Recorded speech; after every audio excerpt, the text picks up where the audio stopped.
28 मार्च 2025। ये तारीख इतिहास में एक काले दिन के रूप में दर्ज हो गई है। एक तारीख जो हमेशा के लिए दर्द और विनाश के साथ जुड़ी रहेगी। इस दिन ने अनगिनत जिंदगियों को बदल दिया। दोपहर के समय एक भयानक भूकंप ने म्यांमार और थाईलैंड को हिला दिया। यह भूकंप इतना शक्तिशाली था कि इसकी गूंज दूर दूर तक सुनाई दी। धरती कांप उठी, इमारतें गिर गईं, लोग अपने घरों से बाहर भागने लगे, लेकिन कई लोग मलबे में दब गए। जीवन हमेशा के लिए बदल गया। इस आपदा ने लोगों के दिलों में गहरा घाव छोड़ दिया। 7.7 तीव्रता का यह भूकंप म्यांमार के मांडले के पास केंद्रित था। यह क्षेत्र पहले से ही संवेदनशील था और इस भूकंप ने इसे और भी कमजोर बना दिया। इसकी लहरें पूरे क्षेत्र में फैल गईं, जिससे व्यापक तबाही हुई। कई शहर और गांव पूरी तरह से नष्ट हो गए। यह एक ऐसी आपदा थी जैसी पहले कभी नहीं देखी गई। इसने लोगों को हिलाकर रख दिया और उन्हें अपनी सुरक्षा पर सवाल उठाने पर मजबूर कर दिया।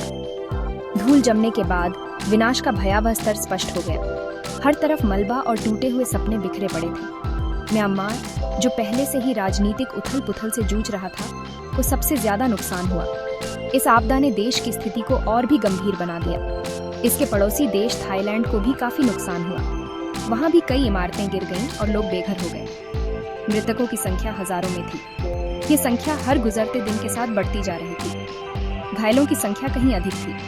अस्पतालों में जगह की कमी हो गई थी और डॉक्टरों को 24 घंटे काम करना पड़ रहा था। जैसे जैसे बचाव दल मलबे में तलाशी कर रहे थे, दुनिया यह जानने के लिए इंतजार कर रही थी कि इस त्रासदी की चपेट में और कितने लोग आए हैं। यह एक ऐसा दिन था जिसे कोई भी कभी नहीं भूल पाएगा। म्यांमार के लिए भूकंप एक राष्ट्रीय त्रासदी थी।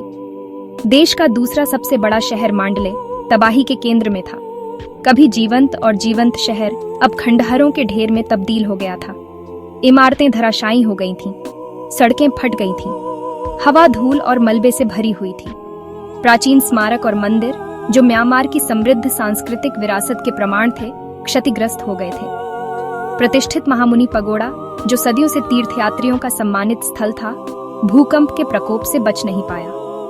इसके सुनहरे शिखर को नुकसान पहुंचा था। इसकी दीवारें दरक गई थीं और इसकी शांति टूट गई थी। लेकिन सबसे मार्मिक नुकसान मानव जीवन का था। हजारों लोग बेघर हो गए थे। उनके घर मलबे में तब्दील हो गए थे। वे खुले में शरण लेने के लिए मजबूर हो गए, सदमे और अनिश्चितता में फंस गए। मंडले की सड़कों पर त्रासदी के दृश्य सामने आए।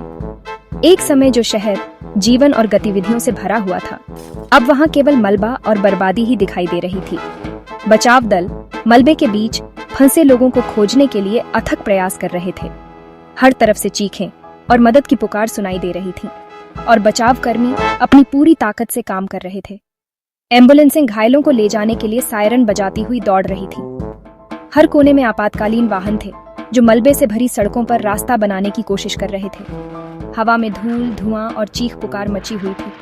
लोग अपने प्रियजनों को खोजने के लिए बेतहाशा इधर उधर भाग रहे थे और हर तरफ अफरा तफरी का माहौल था। स्काई विला कॉन्डोमिनियम, एक बार शहर के क्षितिज का प्रतीक, अब एक भयावह मलबे का ढेर था।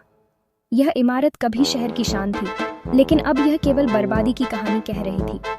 12 मंजिला इमारत पूरी तरह से ढह गई थी, जिसमें दर्जनों निवासी अंदर फंस गए थे। बचाव दल हर संभव प्रयास कर रहे थे, लेकिन समय उनके हाथ से फिसलता जा रहा था। जैसे ही बचाव दल जीवित बचे लोगों की तलाश कर रहे थे, समय समाप्त हो रहा था। हर गुजरते पल के साथ उम्मीदें धुंधली होती जा रही थीं। अस्पताल, जो पहले से ही सीमित संसाधनों से जूझ रहे थे, घायलों की आमद से अभिभूत थे।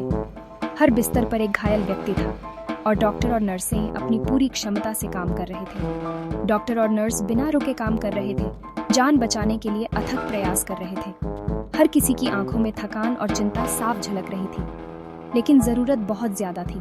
हर तरफ से मदद की गुहार थी और संसाधन कम पड़ रहे थे। दवाओं, चिकित्सा आपूर्ति और कर्मचारियों की भारी कमी थी।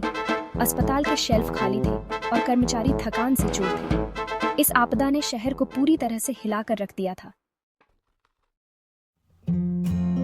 मंडले से दूर नहीं, सागिंग क्षेत्र भी तबाही से तबाह हो गया था। इरावदी नदी पर बने एक प्रमुख पुल के ढह जाने से इस क्षेत्र का संपर्क टूट गया। यह पुल मंडले और सागिंग के बीच एक महत्वपूर्ण जीवन रेखा थी, जो लोगों और सामानों की आवाजाही की सुविधा प्रदान करता था। पुल का ढहना एक बड़ा झटका था। इससे राहत प्रयास बाधित हुए क्योंकि बचाव दल और सहायता प्रभावित क्षेत्रों तक पहुंचने के लिए संघर्ष कर रहे थे। सागिंग के लोग फंस गए थे और उनके पास भोजन, पानी और आश्रय जैसी बुनियादी जरूरतें सीमित थीं। भूकंप ने म्यांमार के लोगों के जीवन के ताने बाने को चीर डाला था। इसने उनके घरों, उनके प्रियजनों और उनकी विरासत को छीन लिया था। लेकिन इस त्रासदी के बीच लचीलापन और एकजुटता की भावना उभर रही थी। Section 5 across the border Thailand reels. हालांकि म्यांमार के रूप में बुरी तरह प्रभावित नहीं हुआ, लेकिन पड़ोसी थाईलैंड को भी भूकंप से काफी नुकसान हुआ। इस प्राकृतिक आपदा ने थाईलैंड के कई हिस्सों को हिलाकर रख दिया, जिससे वहां के निवासियों के जीवन में उथल-पुथल मच गई। विशेष रूप से राजधानी शहर बैंकॉक ने झटके के प्रकोप को महसूस किया। बैंकॉक, जो अपनी ऊंची इमारतों और घनी आबादी के लिए जाना जाता है, अचानक से एक भयावह दृश्य में बदल गया।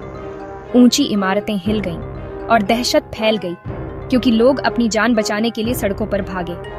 हर तरफ अफरा तफरी मच गई और लोग अपने प्रियजनों की सुरक्षा के लिए चिंतित हो गए। बैंकॉक के बाहरी इलाके में एक निर्माणाधीन गगनचुंबी इमारत पूरी तरह से ढह गई। इस घटना ने निर्माण सुरक्षा मानकों पर भी सवाल खड़े कर दिए। मलबे के नीचे दर्जनों निर्माण श्रमिक फंस गए, जिससे एक हताश बचाव अभियान शुरू हो गया। बचाव कर्मियों ने दिन रात मेहनत की ताकि अधिक से अधिक लोगों की जान बचाई जा सके। घटना ने थाईलैंड में भूकंप की विनाशकारी शक्ति के बारे में चिंता पैदा कर दी। लोग अपने घरों और व्यवसायों की सुरक्षा को लेकर चिंतित हो गए। हालांकि म्यांमार की तुलना में थाईलैंड में हताहतों की संख्या काफी कम थी, लेकिन इस आपदा का देश के लोगों पर गहरा मनोवैज्ञानिक प्रभाव पड़ा। लोगों ने अपने अनुभव साझा किए और एक दूसरे को सहारा देने के लिए एकजुट हुए। इसने प्रकृति की शक्तियों की याद दिला दी और जीवन की नाजुकता पर प्रकाश डाला। इस घटना ने लोगों को यह सोचने पर मजबूर कर दिया कि जीवन कितना अप्रत्याशित हो सकता है और हमें हर पल की कदर करनी चाहिए। सेक्शन 6 बैंकॉक, अ कैपिटल शेकन। भूकंप के बाद बैंकॉक में अराजकता का माहौल था। शहर की सड़कें यातायात जाम से भर गईं क्योंकि लोग अपने घरों और प्रियजनों तक पहुंचने की कोशिश कर रहे थे। सार्वजनिक परिवहन व्यवस्था ठप हो गई थी, जिससे हजारों लोग फंसे हुए थे। थाई सरकार ने आपातकाल की स्थिति घोषित कर दी और लोगों से शांत रहने और अधिकारियों के निर्देशों का पालन करने का आग्रह किया। लेकिन डर और अनिश्चितता ने लोगों को जकड़ लिया क्योंकि वे आफ्टर शॉक्स की आशंका से जूझ रहे थे। बैंकॉक के लोगों ने हालांकि सदमे में थे, लेकिन एकजुटता दिखाई। पड़ोसी एक दूसरे की मदद कर रहे थे, आश्रय, भोजन और आपूर्ति साझा कर रहे थे। मंदिरों और सामुदायिक केंद्रों को जरूरतमंद लोगों के लिए आश्रयों में बदल दिया गया। Section 7 the world response. जैसे ही भूकंप की खबर दुनिया भर में फैली, अंतर्राष्ट्रीय समुदाय ने सहायता का हाथ बढ़ाया। सरकारों, सहायता एजेंसियों और व्यक्तियों ने प्रभावित लोगों की सहायता के लिए उदारतापूर्वक दान दिया।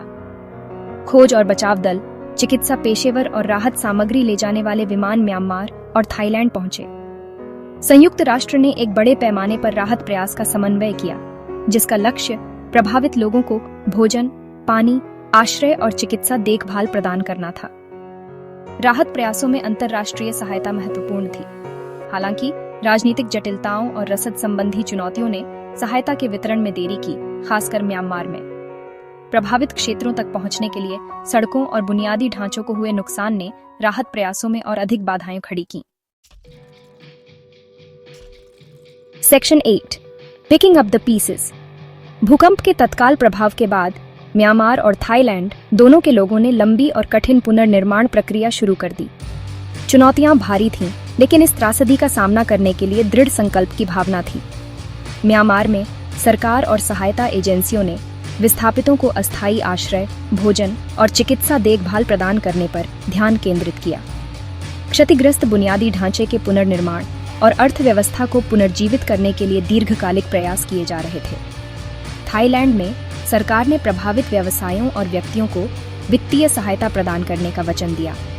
पर्यटन उद्योग, जो देश की अर्थव्यवस्था के लिए महत्वपूर्ण है, को हुए नुकसान की भरपाई के लिए प्रयास किए जा रहे थे। Section 9 hope endures. मार्च 2025 का भूकंप म्यांमार और थाईलैंड के लोगों के लिए एक दुखद घटना थी। इसने व्यापक विनाश और पीड़ा को पीछे छोड़ दिया, जिससे गहरे घाव हो गए जो ठीक होने में सालों लगेंगे। लेकिन त्रासदी के बीच मानवीय भावना की लचीलापन की किरणें चमक उठी। अजनबियों ने एक दूसरे की मदद करने के लिए कदम बढ़ाया, समुदाय एकजुट हुए और दुनिया ने समर्थन और एकजुटता दिखाई। पुनर्निर्माण की राह लंबी और कठिन होगी, लेकिन दृढ़ संकल्प, करुणा और अटूट भावना के साथ म्यांमार और थाईलैंड के लोग इस आपदा से उबरेंगे और अपने जीवन और समुदायों का पुनर्निर्माण करेंगे।